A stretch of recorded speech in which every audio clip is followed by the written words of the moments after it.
No, my audio isn't off. You're watching Deconverted Man. Yay. Okay, so last time, where were we? Let me get my microphone here, because that's how well set up I am. Alright, last time, big numbers. The guy started to talk about big numbers, because big numbers are impressive. Talking about the so-called fine-tuning of the universe, which is, of course, misunderstood and abused by the theists that are apologists that are trying to make a case for God. And essentially, it boils down to wow, these are improbable based on what? I don't know how we get the probability. That's never said. These numbers vary from apologist to apologist, but they're always really big, you know. That's 10 to the power of blah, blah, blah, blah, you know, whatever. And it's just like, who cares? None of this matters. The numbers are whatever, you know, the strong gravitational force. Well, that's so improbable that it would be 25 instead of 17 by a margin of 1 to the Googleplex, and it's just, who cares? What's that? It doesn't matter. If things were different, they'd be different. So the argument is that the so-called fine-tuning that allows, permits for life was made first for life, not the other way around. That the universe was made so that life could come about. That, which is opposite, because the universe, 13 billion years or so, to get the universe, and these variables, some of them were set in motion at the very early points, and some developed later or whatever. But at no point does any of that spell out life until 9 billion years in, because then you have the Earth. And even then, you don't have the conditions for life yet. The Earth has to cool off, and another however many million years, thousand, whatever, however many years goes by before life can even develop on Earth. So it's ass backwards. It's saying life is the result. That's the data. Now, to explain that data, I'm going to make a story that explains it.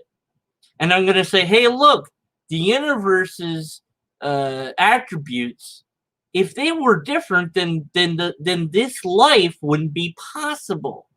And you're like, okay, that might be true, but then wouldn't different life be possible? And the apologist says no, a flat no. That if the variables were different, they, then life wouldn't be possible. Although some apologists will give some flexibility, because some of the numbers are flexible. Like if gravity was a little bit different, life as we understand it would still be possible, because we could live on the moon if it had an atmosphere and enough, for us to eat and stuff. I mean, people have lived in space, so you could live, as long as there's an environment for you to live in, you can live there. And a huge portion of the universe is inhospitable to life. So if it was so well tuned for life, then why wouldn't there be life everywhere? And it's because you have to have certain conditions to get the sort of life that we know about. So all it is an extrapolation of what is known to what is unknown. We don't know right now if there is other life out there. A lot of talk about Mars, and maybe will be signs there found, and hope for that, and maybe Europa or Io will have some things there, or we don't know. We're looking for it. And then the problem of what life is one of those things that scientists are trying to figure out. Like, well, what is it that we're looking for? What makes life life? And the definition is a difficult problem, because some definitions you wind up that fire is alive, and it's like, that's a chemical reaction. Well, but I'm a chemical reaction at some level, so what makes me alive and the chemical that makes me able to live is itself not alive. So DNA by itself isn't alive. None of the things that make up DNA would be called alive. Viruses are not considered alive exactly, but they are alive, but they're like different. Like, but bacteria is alive. But under other definitions that isn't true. Viruses are alive, and so what are we looking for? It's the question. We don't really have a solid answer for. So goodness only knows what other life would even look like, or if we'd be able to identify it. At best, we could identify life like ours, and there was a big fuss about Venus and things about that. Oh, we found this stuff that only life, this certain life could make, and it was probably over exaggerated. And I believe Thunderfoot did a video or two on the subject, and I'll leave it to the science people to debunk or whatever if they want to. I think that, yeah, it's probably just really exaggerated, because scientists need funding, and so they need attention to their publication, and maybe it was a good way to get attention. Like, hey, there's life maybe on Venus. Now we're going to get funding because the public is paying attention to us, and not saying that they're doing deliberately or anything. I'm just saying that that's a plausible reason why it might be a little bit exaggerated. But if and when we find life at all, it is going to really shake things up, especially if we found intelligent life. If we found intelligent life, the apologists would have all sorts of problems. How would they hope to explain those life apart from Jesus' forgiveness, for example? Now, they don't already do this, but it would be a bigger, more obvious problem.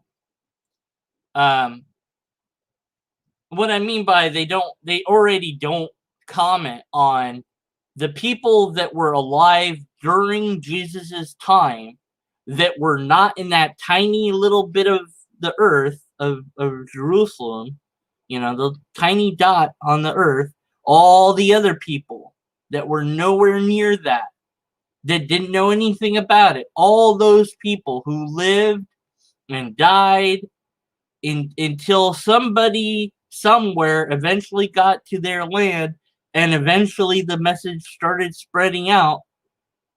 Well, what were happening to those people's souls? Were they just going to hell? Well, if they knew there was a God, because it's so obvious, then God was letting them go to heaven, even though you have to believe in certain things to go to heaven, but it doesn't count here. But now the whole world, a lot of the world knows about Jesus, so but that was all by human efforts. And here, if we found intelligence on a different planet, it'd be like, well, I mean, all this time, they were just waiting for us to tell them about Jesus, I guess. And it would just be a very hard thing for them to explain. They'd explain it away somehow, I'm sure, but And then, of course, what would we do with their religion? Because maybe those aliens, they probably would have some religions of their own. Although, maybe they'd be advanced beyond the point of having religions. They'd be like, yeah, back in the day, we used to believe in that silly stuff, but now we don't believe in that anymore. Who knows? And of course, well, what if they had a religion that exactly mimicked one of ours, and they made the claim that there's a different person, but that died for their sins? Is that also Jesus? Like, also showed up on their planet simultaneously, and they have their own Bible, and it matches ours word for word? Now, the odds are against that, but maybe. Then what? Right? Then the apologists would have a field day with trying to trip over themselves to explain that, right? And some would say, well, there you go, that's proof of God. No, it's not. So the big numbers is what we're going to get into, and these big numbers don't mean anything. So I thought, well, let's talk about the mighty booklet that we keep hearing about. And this is stupid. This booklet hurts my brain. First, it doesn't really follow the what we've been listening to so far. That's first and foremost. Now, it gives you a lot of blank space to write in notes, because well, whatever. Anyways, and then it acts like you're like a 5-year-old. It has these blanks for you to fill in, and so this is look around you, the existence of the universe. The universe had a beginning. The universe either brought itself to existence or it had a creator. You're supposed to fill in all the blanks as the guy is talking. And look around you. So look around you. 1. Look around you. 2.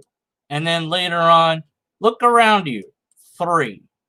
3 different instances of being told to look fucking around you. This is pathetic. Repetition is a way to indoctrinate people. Repetition is a way to indoctrinate people. Repetition is a way to indoctrinate people. Repetition is a way to... Sorry. But yes.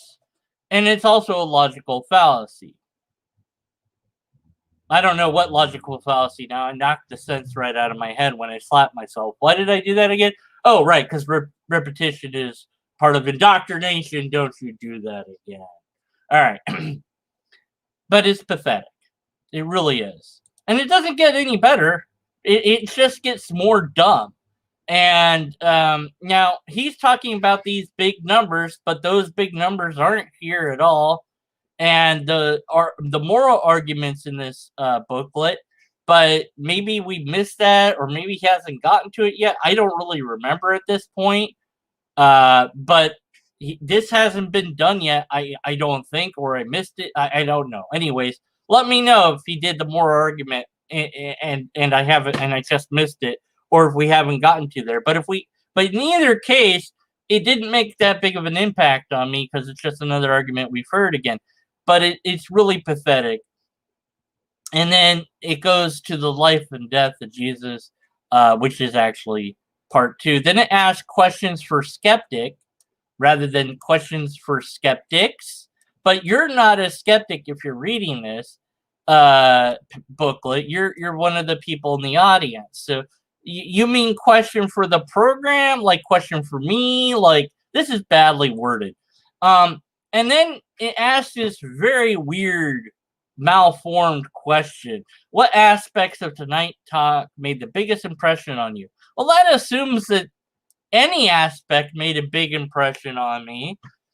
Maybe none of them.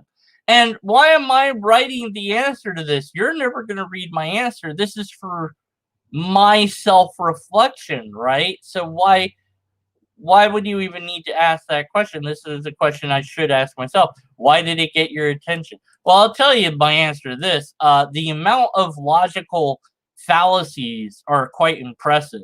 And the reason it got my attention is because I care about the truth. How difficult is it for you to believe in the existence of God?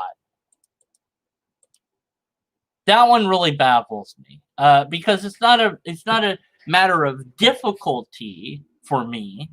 It's a matter of not having what I've been asking for all these 10 years of being a skeptic, and fighting with tooth and nail the apologists on this subject.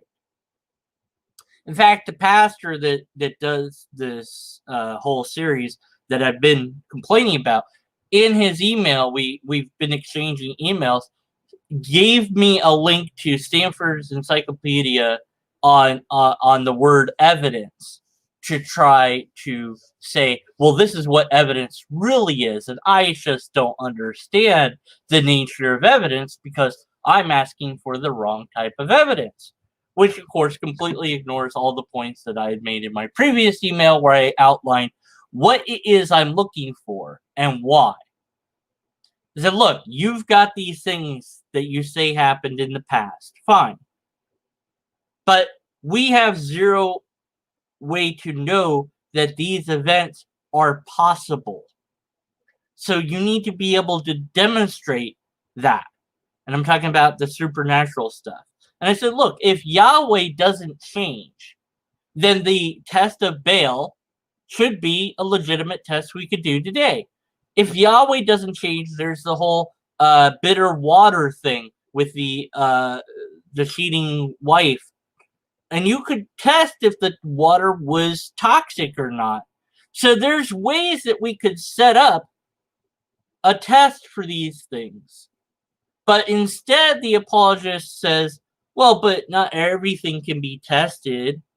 And it reminds me very much of what S.J. Thomason said way back when on Twitter, when she made the claim that she can detect evil presences of people. I don't know why I put a quotes around that, of people around her. That's why she wouldn't debate an atheist in person. I said, hey, that's testable. I'll give you $1,000 if you can prove it's true.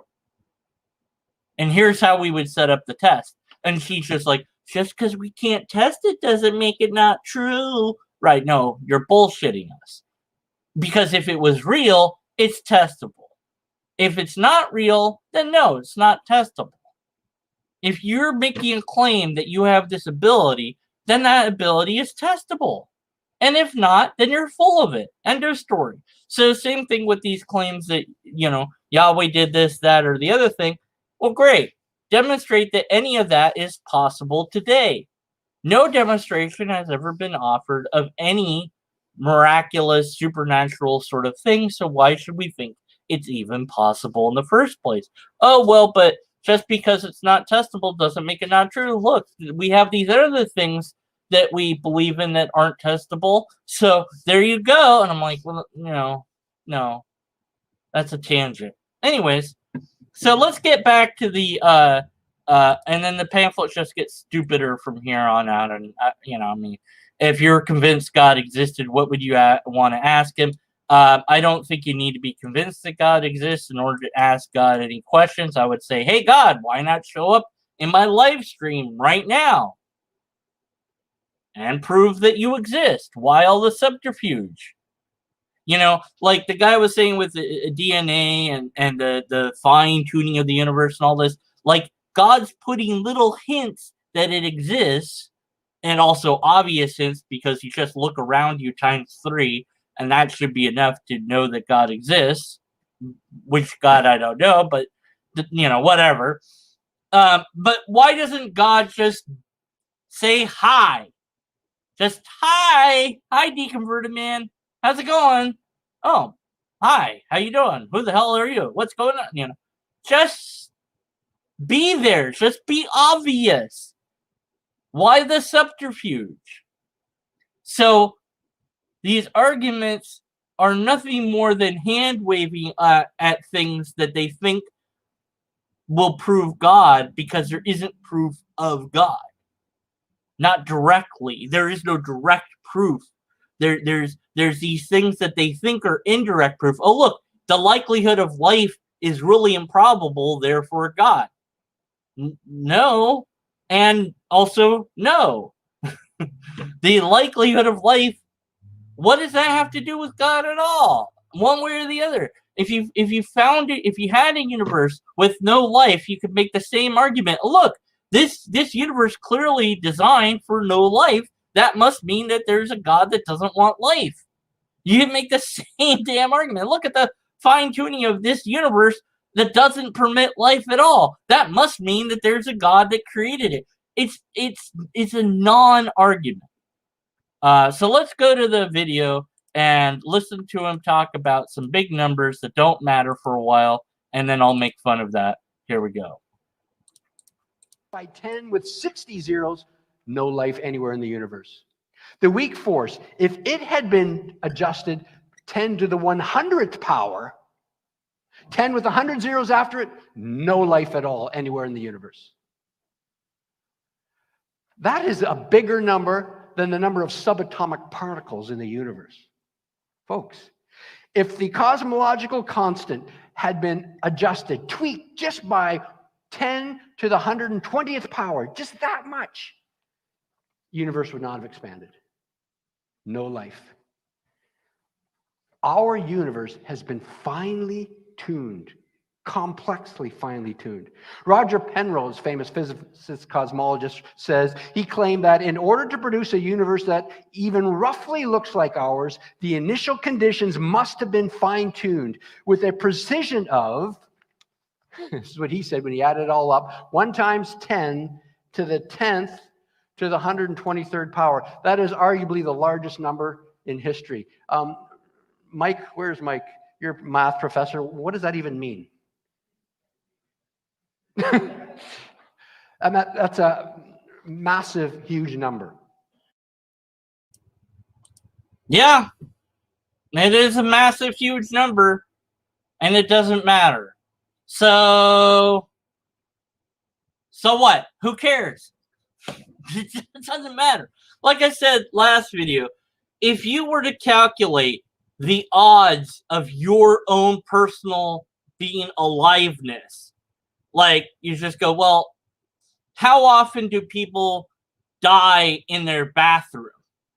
And you've beaten those odds. How often do people die in their kitchen? And you've beaten those odds. How many people choke on their food? And you've beaten those odds. And it just piles on and on. And you'd have this, at the end of it, you would have, I don't know, 1 billion to 1, some stupid number that you are alive, yet here you are, you're alive. Now, somebody out there didn't beat the odds, and thus aren't watching this video because they're dead, and that sucks because mortality sucks. But that's, you know, there you go. The odds don't mean what you think they mean, and the bigness of the numbers doesn't matter. It happened. We're here, and that doesn't mean God did it. Doesn't mean anything at all. So I think I'm going to skip past a lot of this now. Now, Anthony Flew was perhaps the most famous atheist of the late 20th and early 21st century.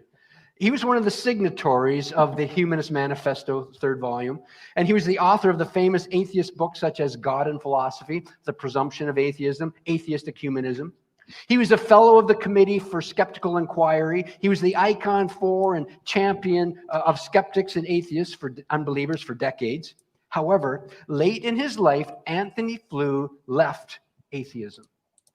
Okay, so now we get the such and so atheist converted or whatever. I don't care. It has no bearing on anything at all whatsoever. And how big they were or how influencing they were. That doesn't mean anything. So some big theist deconverts. So what? And why does that matter? That doesn't make the thing true or false. There have been people that have converted to Muslim and Hindu and deconverted from one religion or converted from one religion to another and deconverted and reconverted. Now, it would make big headlines if somebody like Ken Hovind deconverted, you know. And even more if he was like, yeah, biological evolution, totally true. I was wrong, you know, and yeah, Age of the Earth, I was wrong. That's, you know, and became this huge advocate for science in the classroom, and the biggest atheist ever, and you know, refunded money and admitted to wrongdoings, and spent the rest of his life apologizing for his behavior. That would make huge headlines, but it wouldn't make atheism true. Because an individual or a group's decision to believe or not believe any given proposition does not make that proposition true. So it just doesn't matter. I don't care who deconverted or converted and for whatever reason, unless the reason is actual empirical evidence and or a repeatable test, which you haven't shown us to be a thing yet, and you won't because you don't have those to offer. Instead, you have these worn out philosophical arguments that we've all dealt with over and over again, and there's nothing new under the sun. And that might be the only thing that the Bible got right. Well, maybe a few other things, but that one for sure. Late in his life, Anthony Flew declared that he was no longer an atheist. I have a book that he wrote here. It says, there is no God, and then he scribbled out no, and it says, there is a God. Now, why? I used to watch debates with Anthony Flew. He was legendary. He says, it now seems to me that the finding of more than 50 years of DNA research has provided materials for a new and enormously powerful argument to design. I simply must follow where the evidence leads. Words, he had to follow where the evidence. How do other atheists respond to this incredibly powerful design argument? Remember Richard Dawkins, who's the author of the famous book, The God Delusion, a bestseller in its time? In his book, Dawkins sums up the state of the art when it comes to atheism's response to the fine-tuning, complex fine-tuning of the universe. Dawkins proposes that our universe isn't the only universe out there. Dawkins proposes that there are an infinite number of universes out there, what's called... Okay, so what page does Dawkins propose this in his book? You're not going to give us the citation for that, are you? No. And whatever Dawkins does or doesn't say is completely and wholly irrelevant in regards to the truth of those statements. I don't care who said it. I care if it's true or not.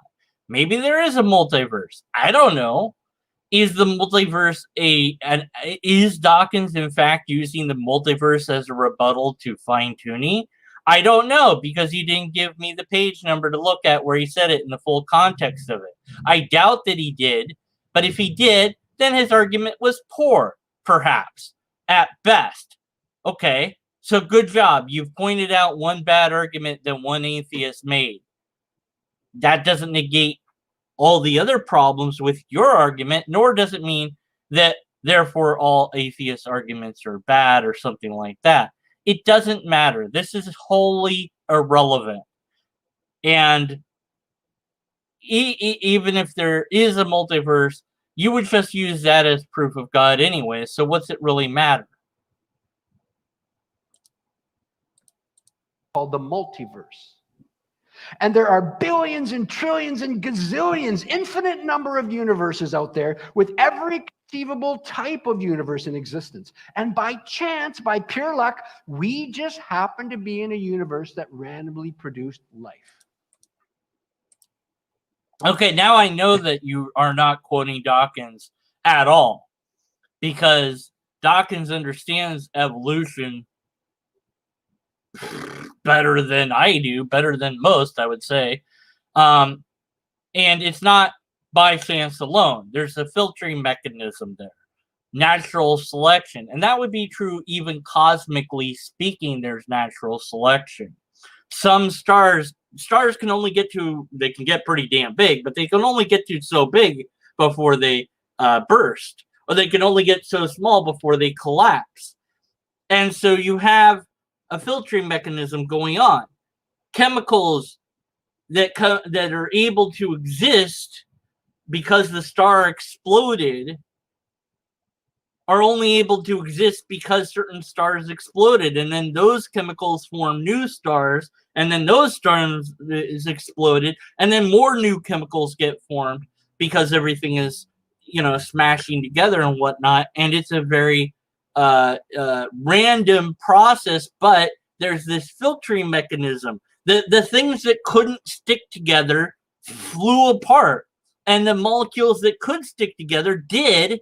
And then those molecules are chemicals, or elements, if you will, not chemicals. I apologize. Elements, different elements. So these chemicals, or damn it, I did it again. These elements or these molecules. Oh, I can't even talk anymore. See what this guy's done to me. These things go together and they make gold. And these things go together and they make helium or whatever, right? And the ones that couldn't fit together didn't, and they just went flying one way or the other, and that was the end of that. They died, essentially. Those particles, those molecules weren't able to form more complex molecules. So there's a filtering mechanism going on. And the filtering mechanism repeats over and over again, and more complex molecules and elements are formed. And then those elements, when given the right conditions, in the right amounts, can lead eventually, with other filtering mechanisms in place, to life. But it takes a while. And given the amount of planets that there are, and the amount of suns there are, and the amount of time that there's been in the universe, it's not really that surprising that in a universe where these things happen, that eventually life would happen, because it's possible for it to happen. We wouldn't find ourselves in a universe that is impossible for life to exist unless there was some sort of influence that was breaking the rules of the universe. So none of this proves anything. And misquoting, in fact, you're not even quoting Dawkins. You're just saying Dawkins said this in the book, and you're not even bothering with what he actually said at all. So I not even cherry picking at this point. This is, what do I call it? This is an outright lie. This isn't even cherry picking of Dawkins. It's just lying about what Dawkins said, misrepresenting it in full to try desperately to make an argument, or try to make it seem, oh look, haha, multiverse, ha ha ha ha ha, that's really funny, ha ha ha. And it's like, what's your, apologists really don't like the multiverse, I guess, but it's like, look, maybe it's true. I don't know. And it's not, yes, life, would appear in one of infinite universes. Yeah, because if you have infinity, everything and anything is eventually possible, as long as it's actually possible. So in one of those universes, you'd have life. And in another one, you'd have a different kind of life. And you'd have multiple versions of me, and maybe even a version of me somewhere that understands enough science to completely dismantle this crap. But yeah, and then there'd be a universe where a version of this guy is on my side, and I'm on his, and and one where we're girls. I don't know, whatever. If you have infinity, then you have every possibility, and then some. But we don't know that that is the case. But it might be. But we don't need that. We don't need the multiverse. We have the universe. We have this universe that we understand to some degree. And we have the fact that through time, and yes, random forces, but with natural selection on the cosmic scale, that eventually planets formed. And on some of those planets, there was water, which is a very important thing for life, at least as we understand it. Maybe it's not, we don't know, but water has very interesting properties to it. I'm surprised he doesn't go into an argument that's like, hey, water proves God or something. I mean, you might as well. because water is like, ooh, look, magical water, woo, it's, solid and liquid and gas at the same time. It can be all these things, and things float in it, and that's really amazing, and then that lets things bump into each other and connect really well in water, and it couldn't do that in other substances, and water's barely reactive, so therefore water proves God. I mean, it's just ridiculous, right? Because at no point would anything not prove God in this guy's universe. Pee would have to prove God, which I did that video a while back. But urine, pee, piss, poop, that would all prove God. If everything is a result of God, then everything proves God, including flatulence, viruses, disgusting insects, parasites, whatever. All of that would prove God. You wouldn't have to point to beauty. You could point at ugliness and go, that proves God too. But you know what would be nice to have for proof of God? God. That would be nice. How about that? That I know it's just, me saying, hey, look, how about instead of saying, hey, look at this and this and this, you just go, here's God. There you go. There it is. That would be nice. But you can't do that because God apparently is invisible and intangible and untestable because reasons, I guess. Now, what evidence is there for this multiverse, this infinite number of universe, this world ensemble, as some people call it? What evidence is there for a multiverse? None. There is no evidence. There is not a single shred of evidence of there being one other universe out there, let alone infinite number. Now think about that for a moment. In order to explain the complexity and fine-tuning of the only known universe, the atheist is forced to appeal to universes that, as far as the evidence shows, don't even exist. And in order to explain the so-called complexity, you're forced to appeal to a God that hasn't been shown to exist. There's zero evidence of God, particularly your God, the Yahweh.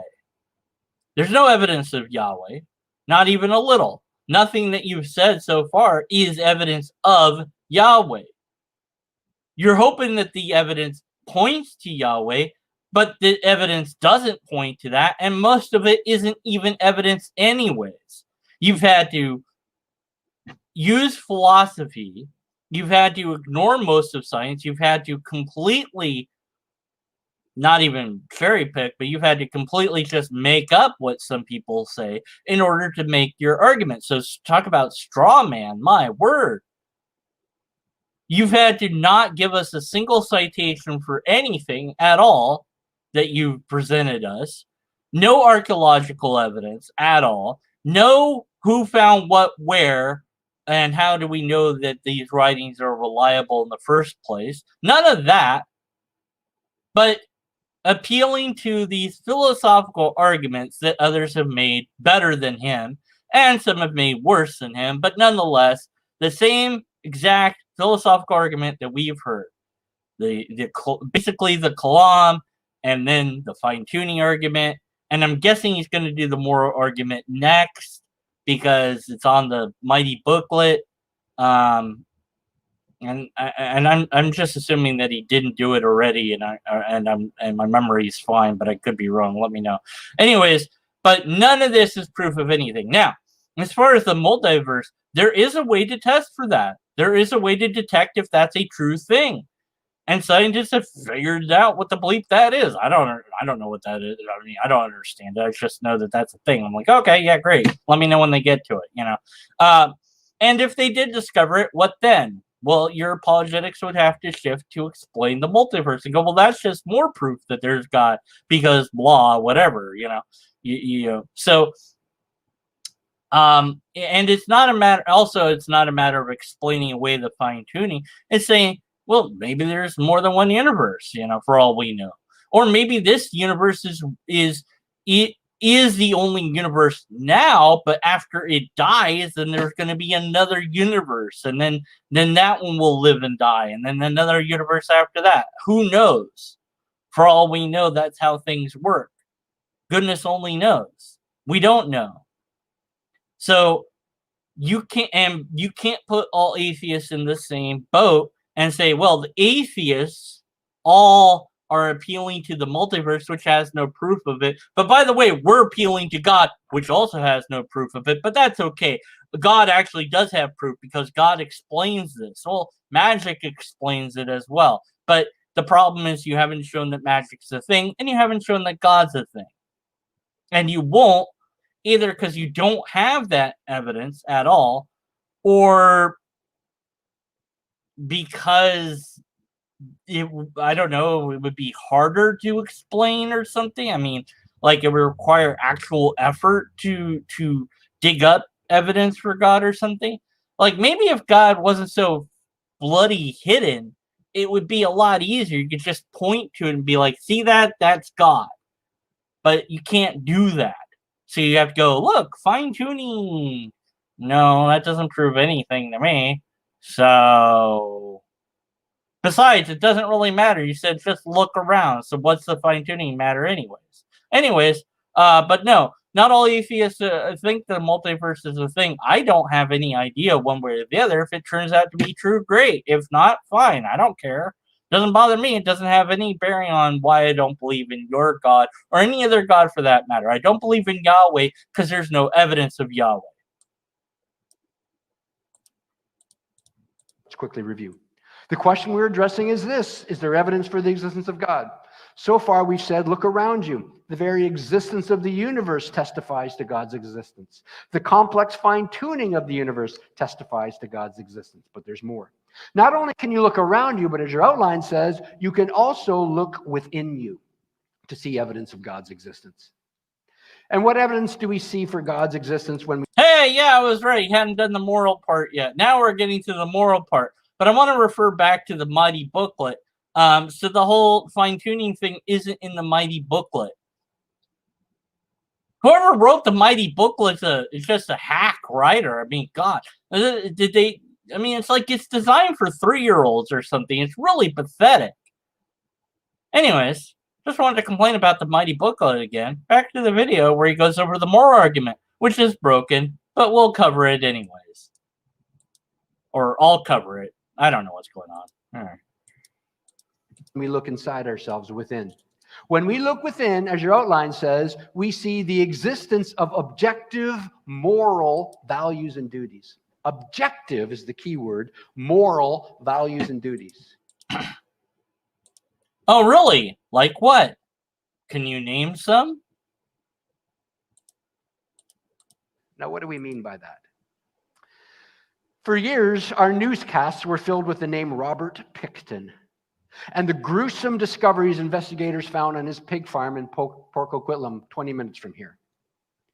Pickton tortured, murdered, dismembered women, and he did it all for his own pleasure. I ask you a simple question. Do you think that what Robert Pickton did was wrong? Well, maybe God told him to do it.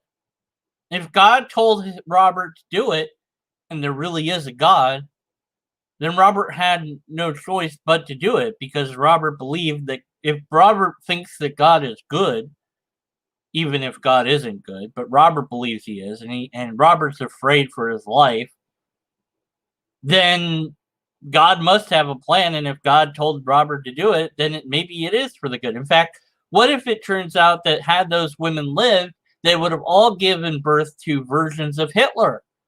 So then the world would have been ruined by those people that had come forth because those women lived.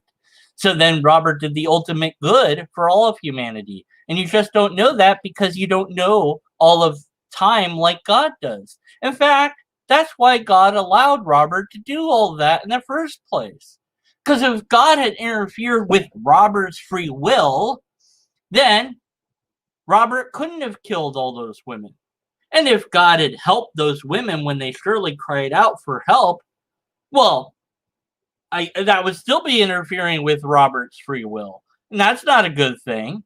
So God has to sit back and do nothing and allow this terrible thing to happen. Whereas if any of us knew that Robert was planning to kill somebody, we would do something about it, I would hope.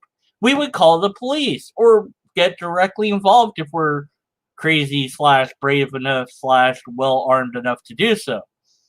If I knew that Robert had already killed some women and had some more captured, and I could do something about it to stop him, I would.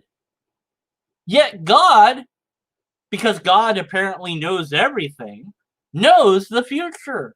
So God knows that those women, had they lived, would cause some other bad things to happen. So God has to let them die in order for more good to prevail. Or, well, it's not even if those women did live, they would do good things, but God says, well, free will is more important than whatever good things they might have done in the future, so I gotta stay out of this and just let it happen. Because God is amazing at being inept and unable and unwilling to stop any travesty. So is it bad? We view it as bad. Robert might have viewed it as good. But Robert was wrong. Right? You said to look in ourselves, right? But Robert, upon looking in his own self, would say, but this gives me all sorts of pleasure. I enjoy doing this. I love it. This is the best thing ever. How could you tell me it's wrong? This is cool. Look what I'm doing. It's amazing. So it's right to Robert to do this. So what does that mean? Because his moral compass is different than my moral compass. So where's the objective morality then? Why is Robert doing something that I think is wrong? Well, because Robert doesn't think it's wrong. And why doesn't Robert think it's wrong? Well, I guess because he's possessed by demons or something. That's an answer, sure. Or, well, I have a better idea. Maybe something went wrong in his brain. Maybe there's a genetic defect. Maybe he got a head injury. Maybe he's missing part of his brain that he should have. Maybe he was exposed to such weird trauma that it just warped his brain and his brain broke. Maybe he's not getting enough chemicals to the right areas of the brain. Maybe he's not getting enough oxygen to his brain. Maybe he's getting too much. Maybe he consumed some drug that that screwed him up permanently. But whatever the answer is, if objectives were correct, then you're saying that Robert knew that it was wrong to do it, but did it anyways. Well, why? Why would you do something that you know is wrong? Well, if it made him feel good, because sometimes doing something that you think is wrong can make you feel a little bit like, ooh, a little bit excited, like, ooh, I broke a law, there's an adrenaline surge. But why would there be a reward given by your mind for something that's bad?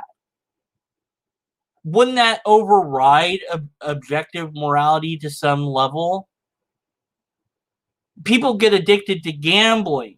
Why? Because serotonin and all this, the reward system. You get addicted to messaging, same thing. Get addicted to video games, same thing. Whatever. You get addicted to things because they give you little rewards, and so you could get addicted to killing somebody because the thrill of it gives you this little ding that nothing else did, and then you get addicted to that bing. And, then you keep doing it because you need that. You want it. And you can't stop yourself. And you want somebody to stop you, maybe. And some serial killers do, some don't, whatever. They're all pretty wacky. And if you listen to interviews with them, it's pretty dang scary. And then there's children's sociopaths. You can see interviews of those online on YouTube. Oh, man, you want to not be able to sleep for a while? Watch some of those. But why would those people exist? If there was objective morality, then wouldn't they know that it's wrong to do X, Y, and Z? No, the sociopath has no moral compass at all. They don't understand right and wrong in that way. They don't see the difference. Now, they'll mimic the behavior to get along, but they will never understand it. They'll never have the same thing of that other people do in their brain because they just don't have it. How do you explain sociopaths in an apologetic framework other than to just go, well, sin screwed the world up. Sin. Wave my hands around and say sin. That would be it. That would be your only recourse. Maybe you have more to it than that, but I don't know. But I doubt it, because we never hear them talk about serial killers, or, well, not serial killers, sociopaths. People born without any moral compass at all. And the ability to have a moral compass. They have to mimic it. So what about those people? And why is it that doing something wrong can trigger something in my brain that will make me feel good about doing something wrong? Is that also a result of sin? Ooh, sin just explains everything. Or is it that your brain releases certain chemicals as a response to certain events? If I believe X is wrong and I do it anyways, my brain has cognitive dissonance fire. And it either rejects that I did it, or it rewards that I did it. Either I'll be so disgusted with myself for doing it that I'll never do it again, or I'll feel this little ping of like, oh no, that was good. It was fine that you did that. And your brain makes a decision somewhere that you can't control of which it's going to pick. So,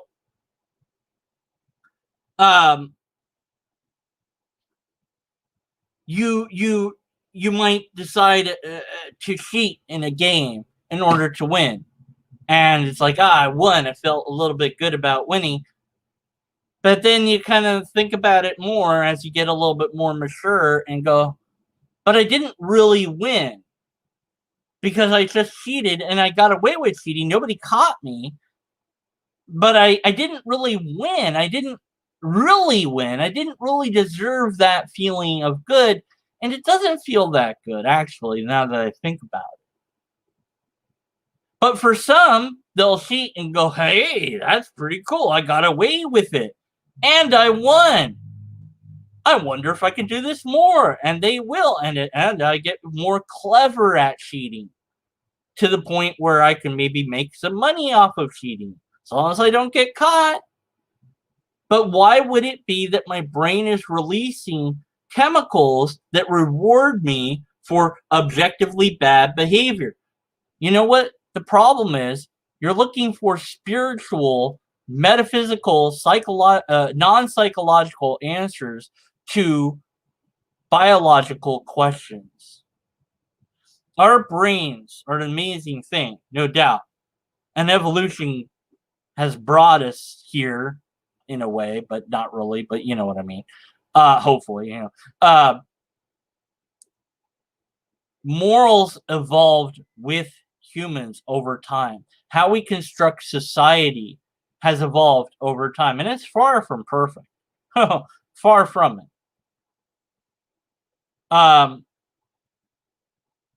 What we deem wrong today or right today is kind of a mishmash of things that we've determined to be bad for the individual and or the whole. And we want to maximize personal freedoms while minimizing harm to the entire collective.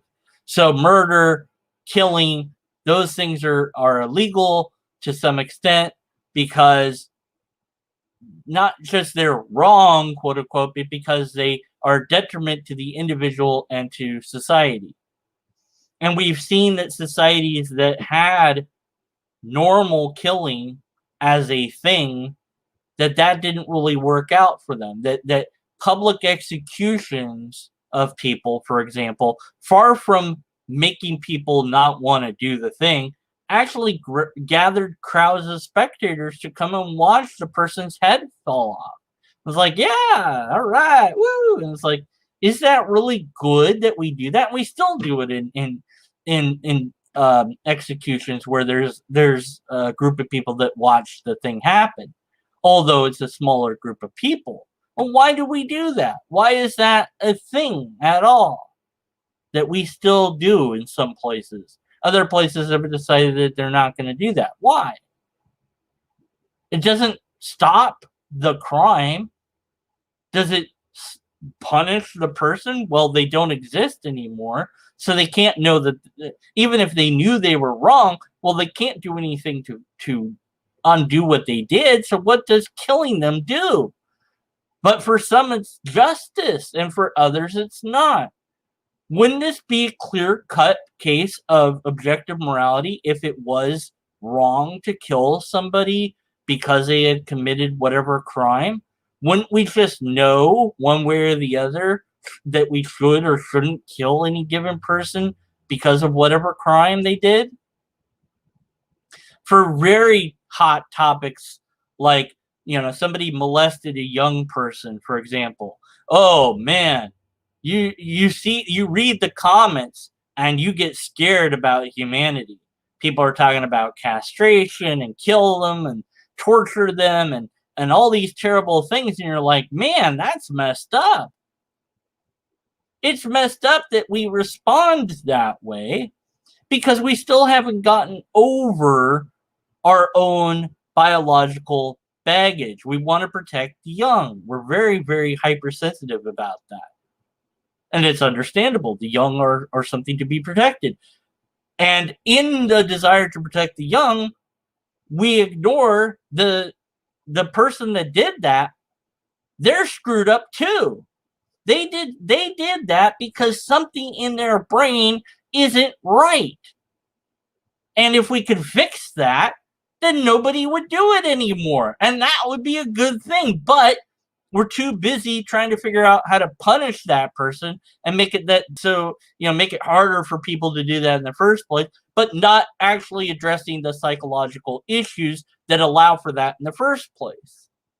And then people go far the other way where it's like, let's just accept that there's people like this and so that they can be open about it. Well, no, let's encourage. Well, I mean, if they can be open about it, whatever, but let's encourage them to get mental help. Let's not just encourage them to be open about it and be like, hey, I'm fine. I don't actually do the thing that my brain's telling me to do. Yeah, the thing that your brain's telling you to do is an evolutionary leftover. Because when we as a species were younger, we didn't live as long. We lived until, 30s or something like that? So yes, we were probably attracted to younger people way back then. So that's an evolutionary layover that's in your head somewhere, and we can figure out how to turn that off, and then it wouldn't be a thing anymore. But we are not going to do that because there's objective morality, so you know that it's wrong to do it, even though you don't know it's wrong to do it because your brain isn't telling you that it's wrong to do it. And the rest of us want to punish you because of our evolutionary package. And none of us can get to the root of it, or it's very difficult to get to the root of it, which is all psychological and evolutionary at some level, because we have to first put our own emotions to the side. And that's really hard to do for something like this. Because you're like, but the criminal, the person that did the thing or might do the thing, they're evil and vile and terrible. It's like, no, it's something in their brain that's not right. And we could fix that maybe. So maybe we should fix that. Well, yeah, but in the meantime, let's just kill and castrate all the people that do it. What? And then it's like, no, that's not the solution. But it's hard to come to the actual answer. It's hard. It will take time to develop science that would allow us to make it where that aspect of the brain is not an issue for anybody from now on. It would require, to some extent, genetic engineering or something like this. And for some, especially the religious people, that's playing God. So we can't do that. Remember how Bush outlawed stem cell research for a long time, setting back all that research for however long until whoever was it that made it okay to do it or whatever, because of religious concerns.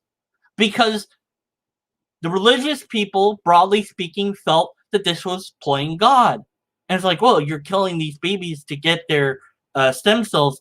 Well, no, it was very few. It was already it wasn't people killing babies just to get the thing. It was like abortions that had already taken place. So why have this thing go to waste? But actually, it was very few that was using those stem cells anyway. So it was a very low percentage. But the laws just wiped it all off the table. Even adult stem cells were off the table for a while or whatever. So why? Because some people saw it as morally wrong to mess with stem cells, and other people saw it as a moral imperative that we learn and how to mess with stem cells so that we could fix diseases and issues that happen in humans, so that we can improve the life of you and me and everyone that we know, so that we can maybe eliminate the person that wants to molest the younger person, or not eliminate the person, but eliminate the desire before it's even there. So that person's just a person. And we eliminate the desire, the potential for the desire of somebody to kill somebody else. We eliminate the desire of somebody that wants to torture people, that we make that not a thing that the brain even wants to do in the first place. And we could do it maybe if we're allowed to do the research. And maybe it's going to take years, decades, and we're going to have to figure out what to do until then. Okay, granted, and it's not an easy thing to answer. Like, well, prison reform has to be a thing, and then how do you change that? Because then you have to change the justice system, and how do you change that? Look at how crazy politics is right now. Nobody's going to change anything anyways because it's all insane, and who knows what's going to happen? Are we going to have a dictator next? We don't know. Who knows? Civil war. I don't know. But we can't ever get there as long as we assert, no, there are morals and they are hardwired into all of us. They aren't. It's clear that they aren't. If they were, we would all behave as if they were, but we don't. Ethics can, to some degree, mitigate this, because an ethical system gives you an outline of how to behave, and then your morals map to that ethical system. But you do have the ethical system of divine command theory, DCT. In that one, you just do whatever you think God told you to do, and you don't do the things that God said not to do. And that's it. That's the end of the story. That's what you do. So the Muslims under DCT are perfectly justified to kill non-Muslims. And the Jews, and I guess Christians, are perfectly justified in circumcising young boys because tradition, I guess. No reason medically to circumcise people. But, whatever. We've gotten used to it. So it's just done. It's done automatically. You have to tell the doctor, I don't want my kid circumcised. Because people believe objective morality is a thing. And because of that, you think X is really wrong for real all the time, no matter what, no matter how you view it. And this person says, no, X is right all the time, no matter what, however you view it. And now what? You both will not move. There's no room for negotiation. So what can you do? Well, one of you is going to put the other one behind bars or kill each other. That's it. Those are your only, eliminate that person from being able to make decisions, and whoever does that first is the winner and therefore right, because might makes right. And God, if it exists, sits back and lets us have at it and doesn't just say, hey guys, girls, and robots. No, stop it. Zap, zap, zap, zap, zap, zap, zap, zap. Because apparently free will is so damn important that God is unable to do anything, which means intercessory prayer could never work ever, because God cannot intervene with human affairs.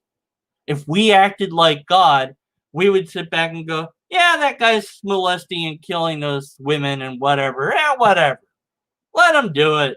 Whatever. Free will. If he catches them, it's their own fault anyways. Whatever. What about the police? Whatever. Somebody killed the guy. Okay, whatever. Somebody killed the guy, whatever. Now he stopped doing the thing that we didn't want him to do. Okay, whatever. Who cares? No laws. Why not? Well, that wouldn't work.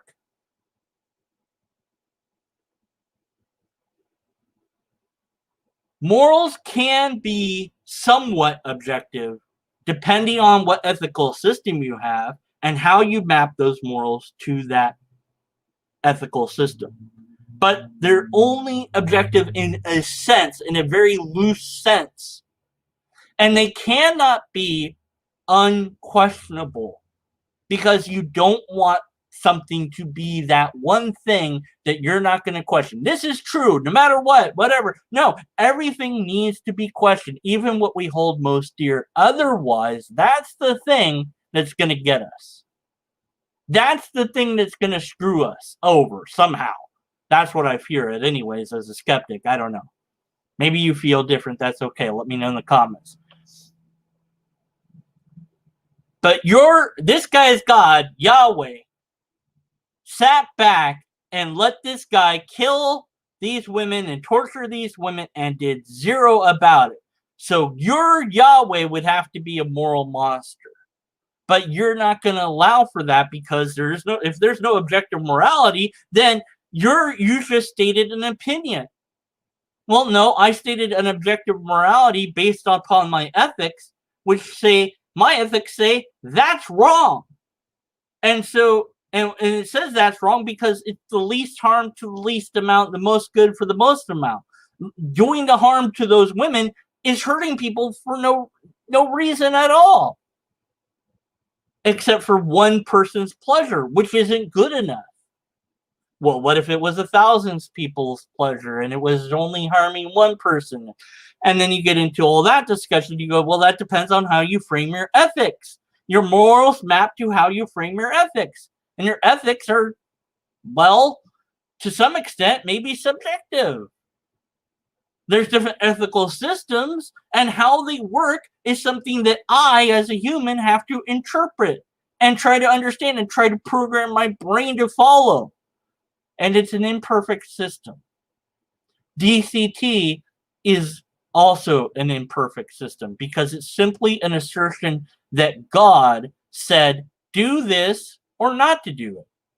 God said, wear hats on Sunday. So we wear hats on Sunday. Well, but our God said wearing hats on Sunday is evil and vile, and that you should kill people that wear hats on Sunday. And I guess we'll have to go to war now, because that's the only way to solve this. I'm sorry, but in one respect, yes, you can view morals as objective, kind of to a point, but ultimately, they appear to be subjective. But we don't need to pretend there's a God to say that something is good or bad, because the word itself has value because we give it value. We say it's good because it's good, and for no other reason than it's good. Or it's bad, and for no other reason than we say it's bad. And you go, but that's just opinion. Yeah, and so is the ideas that your God set forth, because it wasn't God, it was humans that came up with those ideas. Don't boil a goat in its mother's milk. Why? Because God said don't do that. And there's 613 things that God also said to do, mostly involving stoning to death if somebody breaks those rules, that you ignore. Also, but it doesn't matter, because later on Jesus said, just love your neighbor as yourself, whatever that means. But this guy thought, well, but I love myself, and I love myself, and I'm not a woman, and they're women, and killing them makes me happy, so I'm going to do that. So it's right for Robert, but wrong for the rest of us. Because evolution didn't guide his brain to where the rest of society would want it to be. Because it's a flawed system.